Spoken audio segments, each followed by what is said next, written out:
어느 남자가 여자한테 프로포즈를 했습니다. 당신을 너무 사랑합니다. 평생 당신을 위해서 살 각오가 되어 있습니다. 내 생명을 당신을 위해서 바치겠습니다. 그렇게 고백을 해서 결혼을 했어요. 근데 생명을 바치겠다고 해놓고 바쁘다고 아내하고 제대로 대화도 안 하고, 또 아내가 당신 필요한데 좀 시간 좀 내달라고 해도 시간도 안 내주고, 그랬습니다. 여러분, 그 남편의 프로포즈가 거짓이었을까요? 아닐까요? 네? 거짓이 아니에요. 대답 잘하는 우리 김성민 씨. 네. 그때는 진실일지 모르지만 사실적으로 결과적으로는 거짓이 된 거죠. 그죠?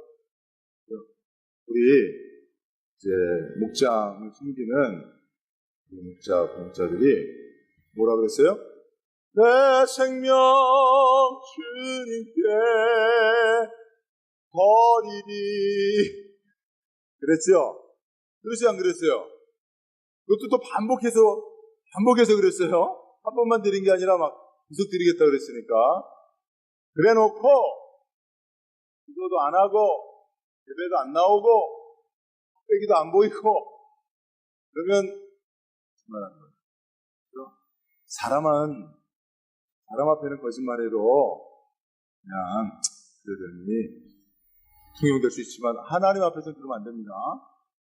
그렇죠? 우리가 하나님 앞에 생명까지 드리겠다고 했으니 시간 좀 내달라고 그러고 일주일 좀 나누자고 그래도 안 된다고 그러는 건 말이 안 돼요. 그죠? 맞죠? 아니, 다른 분들은 아멘 하지 마시고요.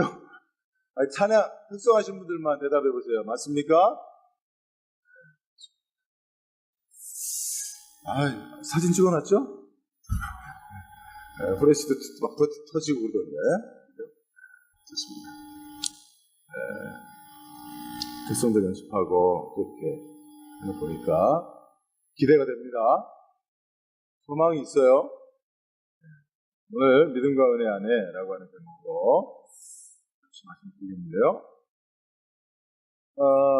새가 두 날개가 있어 두 날개 짓을 할 때 원하는 목표 지점까지 날아가게 됩니다. 그렇죠? 근데 날개 하나가 상하면 어떻게 된다고요?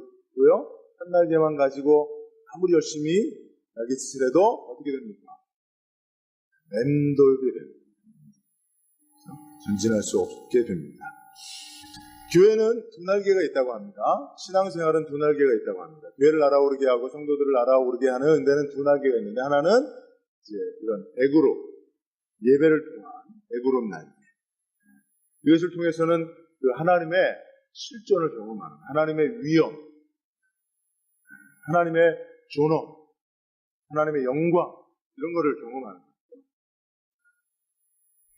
그리고 또 하나의 날개는 소그룹 날개로 성도들이 335 모여서 예수의 이름으로 모여서 서로 사랑으로 교제하고 섬길 때 이것이 또 하나의 날개가 돼서 이것은 하나님의 내재성을 경험하는 거예요. 그래서 하나님이 우리 안에 계시고 함께 하시고 역사하신다는 사실 경험. 그래서 신앙은 이 두 날개가 있어야 원하는 곳으로 날아갈 수 있습니다. 전진할 수 있습니다. 성장할 수 있습니다. 아멘도 할 수 있어요. 그렇죠? 여러분, 소그룹이 중요해요, 안 중요해요? 목장이 중요해요, 안 중요해요? 네, 중요한 겁니다. 그래서 중요한 거는 잘 해야 돼요, 대충 해야 돼요? 대답해야 돼요, 안 해야 돼요? 대답 대충 할 거예요, 제대로 할 거예요? 잘 해야 됩니까, 안 해야 됩니까? 잘 해야 됩니다. 여러분, 예배도 잘 드리기 위해서 노력하는 거예요. 찬양팀이 준비하고 저도 말씀 잘 전하려고, 지금은 부족하지만 점점 더 잘 전하려고 노력하는 거예요. 그죠? 다 그런 겁니다. 소그룹도 마찬가지입니다. 소그룹도 잘하려고, 왜냐하면 중요한 한 날개니까. 그죠? 날개 하나가 상해보세요. 날개 하나가 성장하지 못해보세요. 날개 하나가 흔들어보세요. 겁나잖아요. 이것처럼 우리가 소그룹을 잘 해야 할 줄 믿습니다. 이제 목장이 새롭게 조직이 되고 우리 개강이 돼서 목장 모임을 할 때 잘 하시길 바랍니다. 자, 그러면 목장 모임을 잘하는, 소그룹 모임을 잘하는 비결 두 가지 오늘 말씀드리는데, 첫째는 따라합시다. 유익한 모임을 갖자. 네. 유익한 모임이 돼야 돼요. 모였을 때 유익해야 돼요. 그럼 어떻게 모임을 유익하게 할 수 있는가? 그것은 무익하고 헛된 것을 피하면 됩니다. 네. 오늘 말씀해 보면 9절에 이것은 유익한 것이요 헛된 것이니라 했습니다. 그래서 성경에서 말하고 있는 유익하고 헛된 것을 피하고 그것을 딱 빼버리면 좋은 것만 남습니다. 그죠? 여러분 옛날에 지금은 뭐 밥에서 돌 나올 일 없잖아요. 근데 옛날에는 밥에서 돌 많이 나왔어요. 그래갖고 이빨 나가고 그러죠.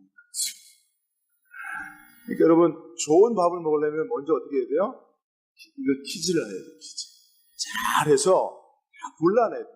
무익하고 헛된 것을 다 골라내야 돼요. 그래서 여러분 오늘 소그룹 모임을 목장 모임을 잘하기 위해서 우리가 무익하고 헛된 것이 무엇인지를 정확히 알고 이것들을 여러분 소그룹 모임에서 다 내어버리시길 바랍니다. 자, 뭐냐면 이 9절 말씀에 보면 자, 첫 번째는 어리석은 변론, 논쟁이에요. 논쟁. 논쟁을 피해야 됩니다. 여러분 소그룹 모임에 모여서 논쟁하면 안 돼요. 세월호 특별법 개정해야 돼. 어떻게든지 야당이나 유가족들은 이 세월호 특별법을 제정하기 위해서 투쟁해야 돼. 장애 투쟁을 해야 돼. 아니야. 인생 법안들을 따로 해서 처리해야지. 아이고 세월호 특별법도 특별법이지만 다른 것부터 먼저 해야지. 국회로 들어가야지. 이런 거 얘기하지 마세요. 이런 거 얘기하지 마세요. 왜냐? 이런 거는 논쟁밖에 없어요. 답이 어디 있습니까? 여러분들이 자 그러면 구보라 목장에서 세월호 특별법 장애투쟁 야당이 그만두고 등원하기로 결정해보세요. 야당이 그렇다고 장애투쟁을 그만둡니까? 아니면 끝까지 장애투쟁하기로 우리 드보라 목장에서 결정했습니다. 결정해보세요. 그렇다고 장애투쟁 그만둡니까? 세월호 특별법이 제정될래다가 안 됩니까? 안 되려다가 됩니까? 이건 다 어리석은 이런 얘기 하지 말라는 거예요. 이런 얘기는 그냥 국회의원들이 하게 하고 정치 마당에서 하게 하시라고요. 그죠? 이런 얘기를 그냥 지나가는 얘기로는 할 수 있죠. 왜냐하면 우리에게 또 다 중요한 어떤 삶의 연관된 부분이에요. 그러나 이게 중심 주제가 돼서 예를 들면 논쟁이 되면 어떤 사람이 그냥 그런 얘기를 할 수 있어요. 자기 의견을 필요하죠. 근데 반대 의견이 나와서 그것이 또 하나 더해지면 논쟁이 돼요. 그러니까 누가 그런 얘기하고 그냥 듣고 끝나버려야지. 그건 아니야. 생각은. 이러면서 논쟁하게 되면 모임에 주님이 계실 공간이 없었습니다. 왜냐? 주님은 야당 편도 아니고 여당 편도 아니세요. 근데 그 모임이 야당색이 짙을 때 여당색이 짙을 때 버리면 주님 어디 설 데가 없어요. 그러니까 여러분 어리석은 논쟁하지 말아요. 두 번째는 족보 이야기 하지 말라고 그러죠. 여기 족보 이야기. 이건 뭐냐면 왕년에 이런 얘기 하지 말라고. 과거사를 가지고 너무 모임을 하지 말라는 거예요. 그죠? 그 발전이 없어요. 그래서 왕년의 얘기. 그래서 여러분 이 발전적인 모임은요 어떤 모임이냐면 미래를 이야기하고 그 미래를 위해서 현재 무엇을 해야 할지를 나누는 게 발전적인 모임이에요. 그죠? 그죠? 그러니까 내가 이런 계획이 있어. 그러면 그래? 참 좋은 계획이다. 그럼 그 계획을 위해서 현재 무엇을 준비하면 좋겠니? 내가 무엇을 도와주면 좋겠니? 이런 이야기들이 발전적이고 긍정적인 모임이에요. 그렇죠? 그리고 이게 무엇인가 모임이 삶하고 깊이 연관성이 있는 그런 연결고리가 되어지는 모임이 됩니다. 그렇죠? 과거 얘기를 계속 그렇죠? 그런 것은 족보 이야기에 하는 것입니다. 그리고 족보 이야기는 사람들 이야기 아닙니까? 그렇죠? 그러니까 여러분 모였을 때 다른 사람들 이야기하면 안 돼요. 족보 이야기는 뭐예요? 내 이야기가 아니란 말이에요. 그죠? 남 이야기란 말이에요. 그죠? 그러니까 여러분 소그룹으로 이렇게 모였을 때 누구 이야기를 해야 됩니까? 히스토리를 이야기해야 돼요. 히스토리. 하나님의 이야기를 해야 되고요. 그리고 두 번째는 누구 얘기를 해야 돼요? 하이스토리. 내 이야기를 해야 돼요. 내 이야기를 해야 돼요. 그죠?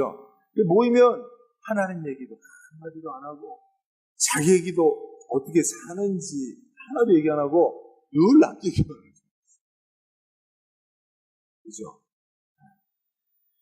그런 사람의 입을 꼭 막아주시길 바랍니다. 모임할 때 그런 사람이 많아요. 뭐 이렇게 정보가 많아요? 뭐 이렇게 아는 사람이 많아요? 뭐 이렇게 속속들이 잘 알아요? 그런데 여러분, 만약에 누군가 다른 사람 이야기를 했을 때 자기가 그 사람에게 영향을 미쳐서 그 사람의 잘못된 습관이나 선택을 고쳐줬다, 이런 얘기는 자기 이야기가 될 수 있어요. 근데 어떤 사람이 이랬더라 그러고 끝나버리면 그럼 가십거리밖에 안 되는 거예요. 그냥 가판대에 있는 그런 장치 수습도 안 되는 겁니다. 그런 이야기로 모임의 어떤 진실성을 떨어뜨리는 일이 없도록 해야 된다. 이런 것들을 피해야 된다는 거예요. 여러분들 이거 진짜 모든 모임을 이렇게 철저하고 완벽하게 할 수는 없습니다. 그러나 이런 것들을 늘 인식해야 됩니다. 그래서 제가 이 말씀을 준비하면서 생각하기를 목장 모임을 할 때 이 말씀 몇 구절을 늘 읽고 하면 어떨까? 그죠? 디도서 3장 최소한 9절에서 오늘 본문 15절까지의 말씀 한번 읽고 누가 돌아가면서 오늘 우리 모임은 이렇게 헛되고 무익한 것을 피하는 모임이 됐으면 좋겠습니다. 라고 그렇게 한번 어떨까라는 생각도 해보게 되는 것입니다. 그리고 세 번째 있는데요. 무익하고 헛된 것 중에서 우리가 꼭 중요하게 생각해야 될 세 번째는 뭐냐면, 세 번째는 뭐예요? 변론과 족보 이야기와 그 다음에 뭡니까? 분쟁과 다툼. 분쟁과 다툼.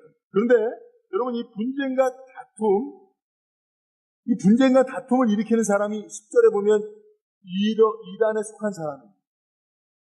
그죠? 이러한 사람을 한두 번 훈계한 후에 멀리 하라고 했습니다. 그리고 11절에 보면 이러한 사람은 내가 아는 바와 같이 부패하여 스스로 정죄한 자로서 죄를 짓느니라고 했습니다. 자, 여기 보세요. 그렇죠? 모임에서 어떤 사람들은 그냥 그 모임의 공동체를 위해서 그 모임에서 제거할 필요가 있는 사람이 있어요.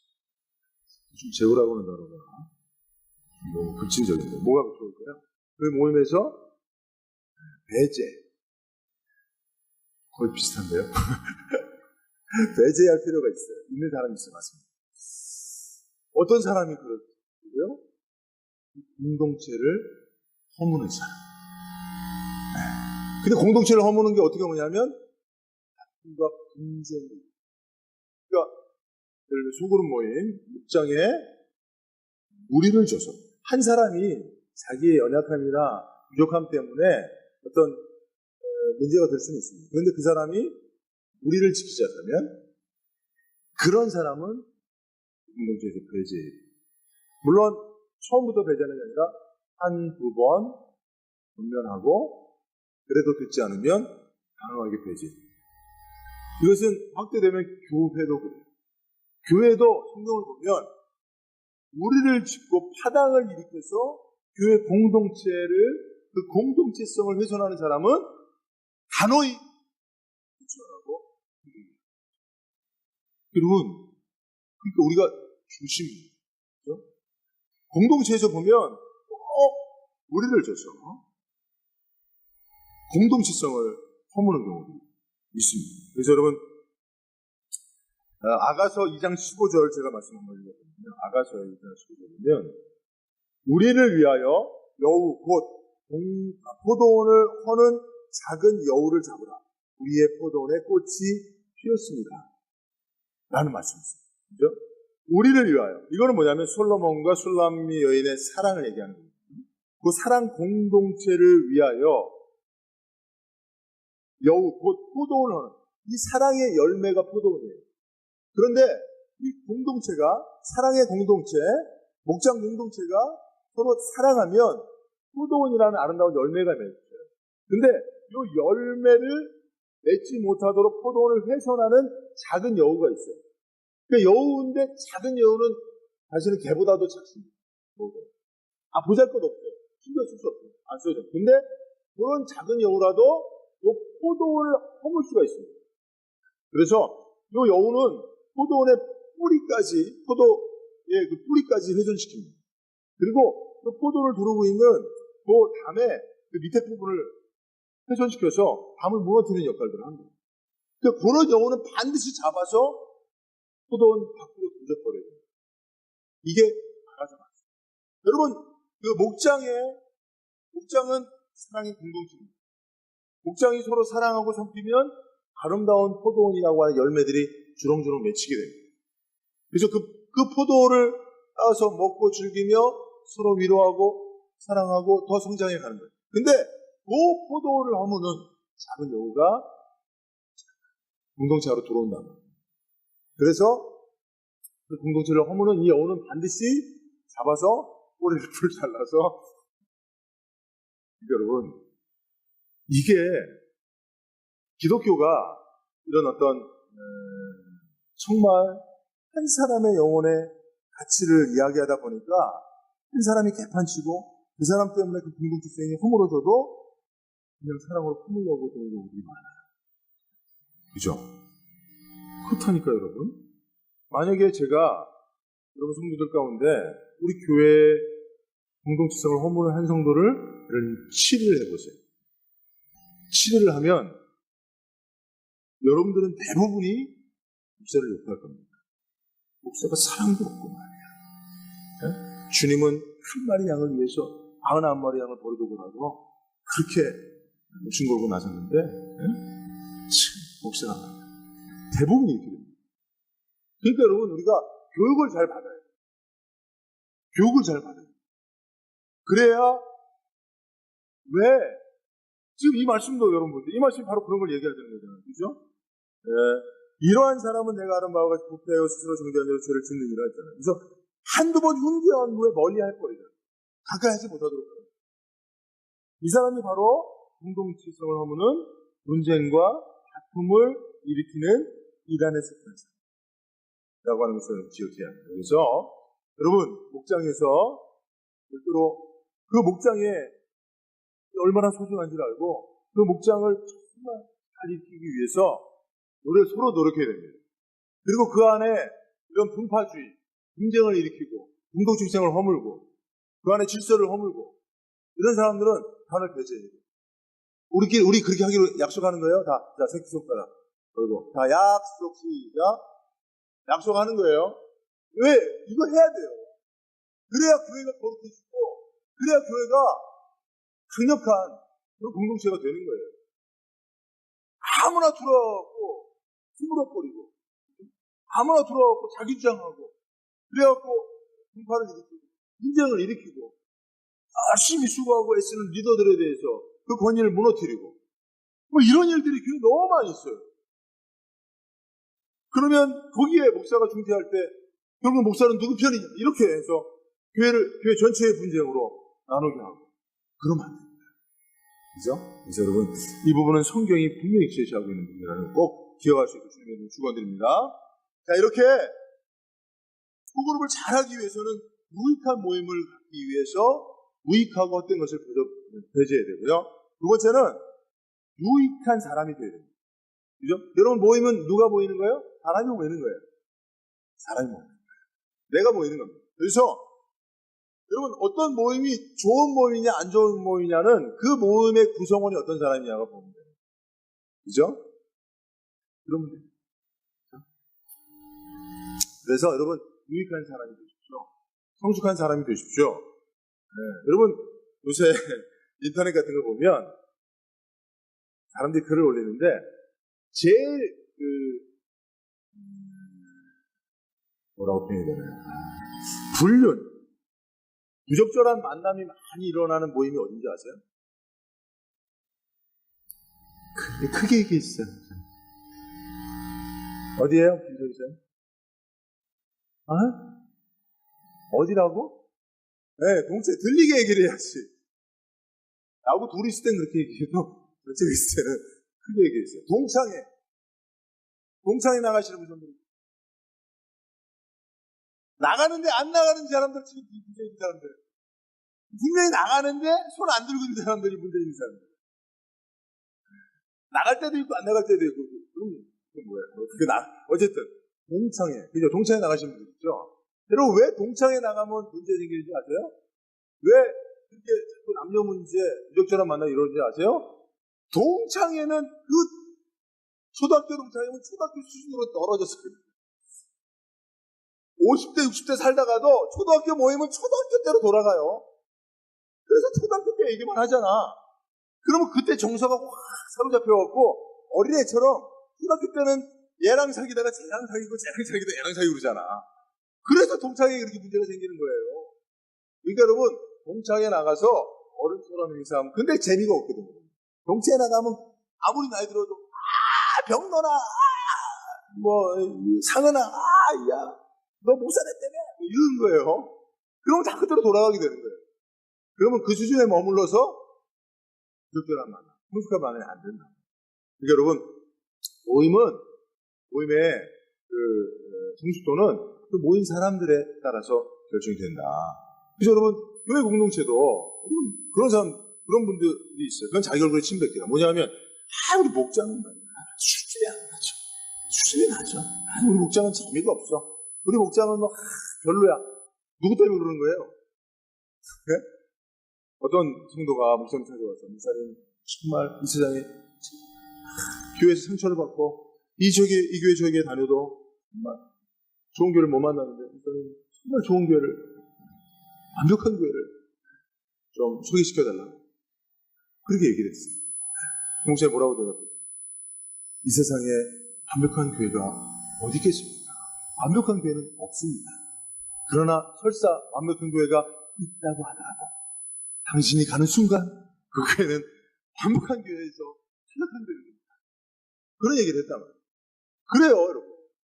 내가 온전하면 모임도 온전하는 거예요. 그죠? 그렇잖아요. 누구 때문에 모임이 온전해? 여러분, 우리 교회 문제는 누구 때문에 그래요? 우리 교회 문제 있다고 생각하면 문제 있다고 여기는 그 사람 때문에 문제 있는 거야.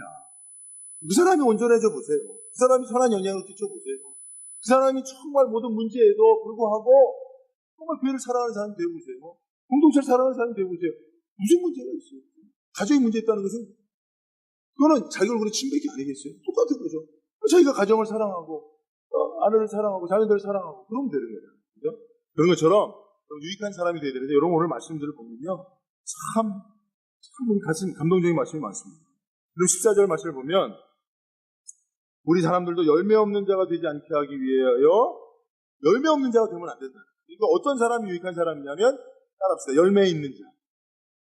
자, 그럼 열매 있는 자는 어떤 사람이냐면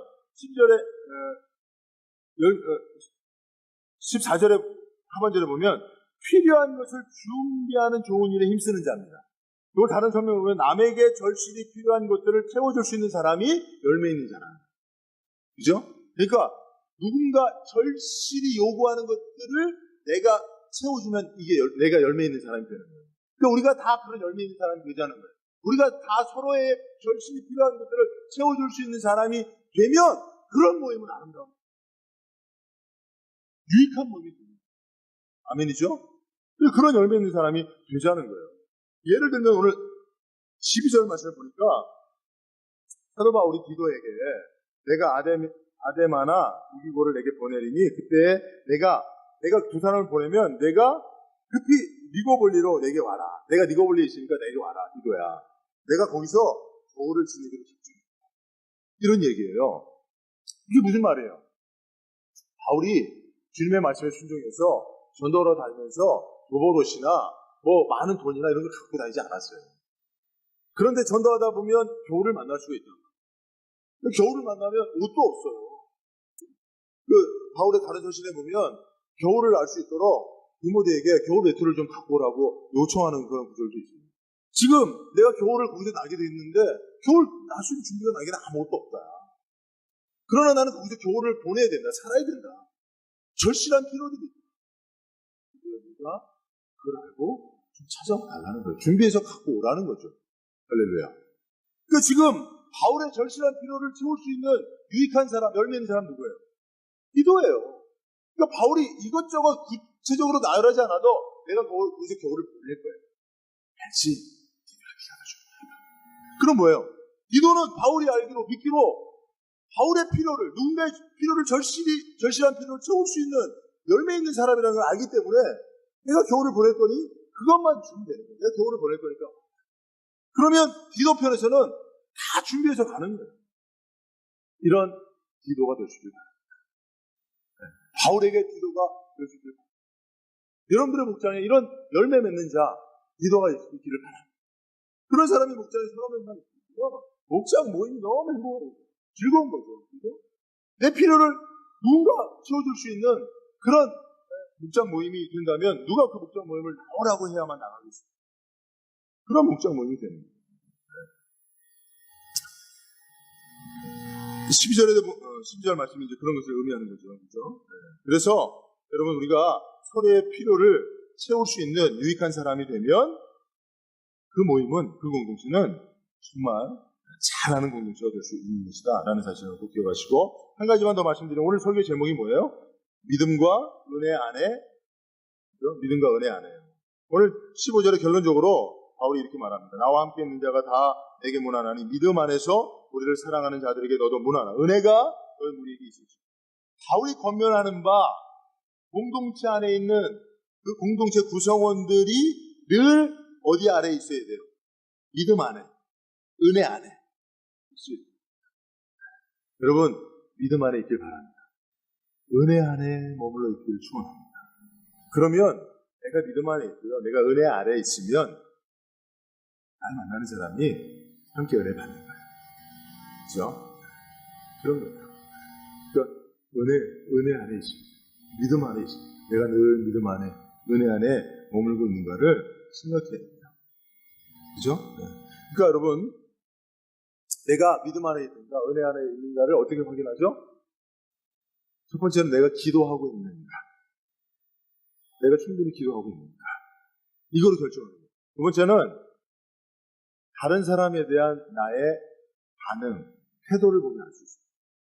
근데 이제 우리가, 저도 최근에 좀 은혜가 좀 떨어진 것 같아요. 내가 최근에 좀 믿음이 떨어진 것 같은 생각이 들어요.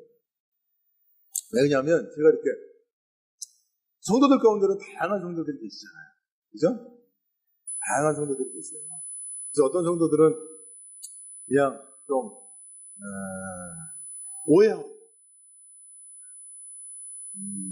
좀 잘못된 생각을 가지고 이렇게 마음을 상하게 하는, 저의 마음을 상하게 하는 경우도 있습니다. 물론 저도 그런 경우가 있죠. 저도 사람인지라 실수할 때도 있고, 원래 그런 의도가 아닌데.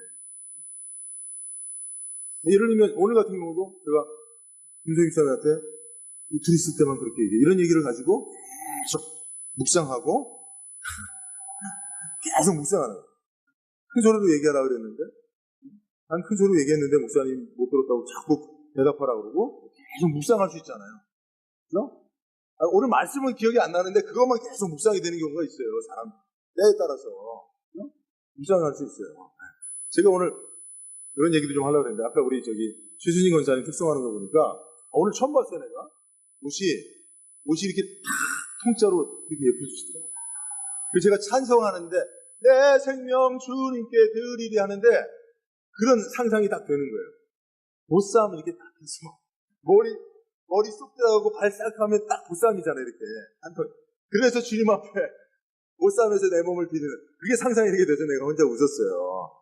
그래서 설교 중에 그런 얘기도 한번 할까 하다가 또 어떤 분은 목사님이 권사님 옷 갖고 보쌈 얘기했다고 이것만 계속 묵상하다가 수영 든 사람이 있어요. 있더라고요. 그럼 나는 그냥 여러분들 그냥 즐거우라고 농담으로 하는 얘기다. 여러분, 유머가 중요하거든요. 사람들이 웃을 때 서로 소통이 일어납니다. 그래서 여러분, 외국 사람들은요, 연설할 때 특별히 정치인들은 반드시 유머를 합니다. 유머가 없는 정치 연설은 빵점이에요. 그러니까 유머를 한단 말이에요. 그래서 물론 고급스러운 유머를 해야지. 인신 공격이나 이런 거 사실 하지 말아야 되는데, 그러나 유머가 통용되는 장에서는 무슨 말인지 할 수 있죠. 그래서 외국에는 개그맨들이 유머를 웃기는 코미디언들이 정치 유머하는 거야. 정치. 대통령이라도 항상 분장하고 나와갖고 유머한 대접을 삼을 수 있는 거예요. 폭력이 그게 폭력이 있는 사회인데, 그죠? 근데 이제 이런 거를 하다 보면 그것만 깊이 묵상돼서, 그죠? 삐지는 경우 있고 시험 드는 경우 있고 안 나오는 경우도 있고 그렇단 말이에요. 그죠? 네. 그러면 이제 그런 성도들을 대하는 나의 태도가 있을 거 아니에요. 목사가 반응이 있을 거 아니에요. 그죠? 그 반응을 통해서 내가 믿음 안에 거하고 있나, 은혜 아래 살고 있는가, 이걸 알 수 있는 거예요. 최근에는 그런 일들이 자꾸 있어서 마음이 되게 상하는 거예요.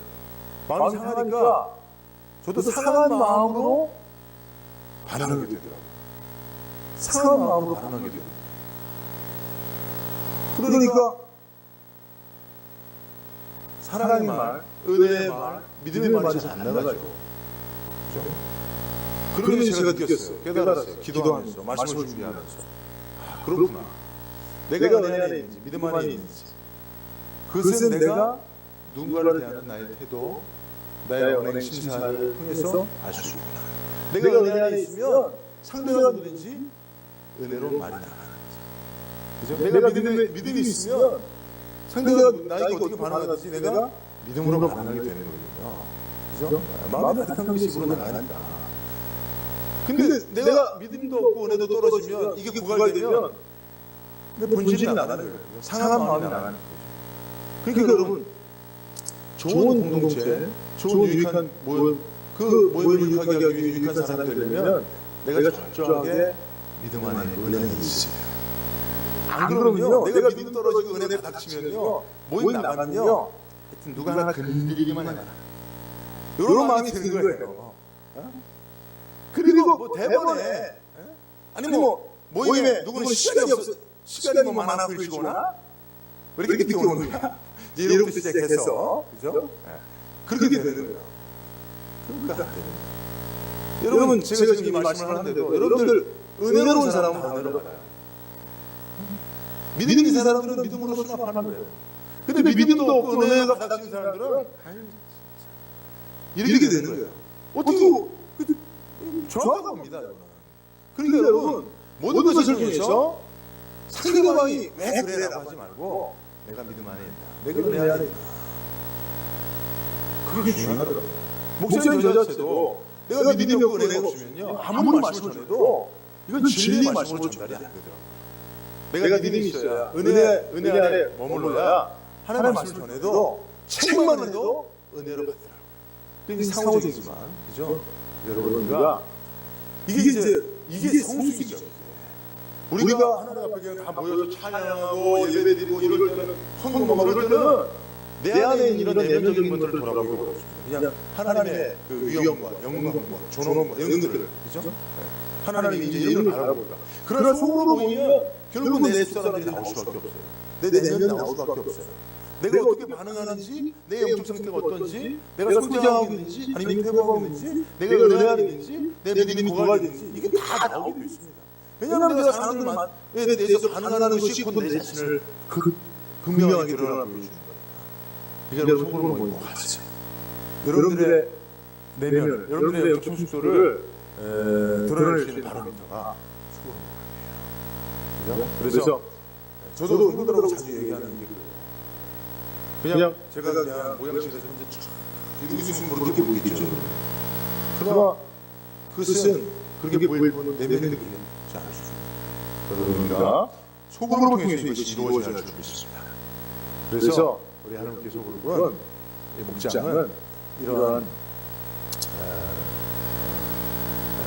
목적과 이런 어떤 목표를 가지고 여러분들이 다 믿음과 은혜 안에 모이면서 믿음과 은혜를 나누는, 그래서 정말 신앙생활의 날개, 소그룹 날개가 큰 데서 정말 하나님이 보내신 곳까지 풀어 날아갈 수 있는 우리 하나님께 목장이 되실 주님으로 축원드립니다.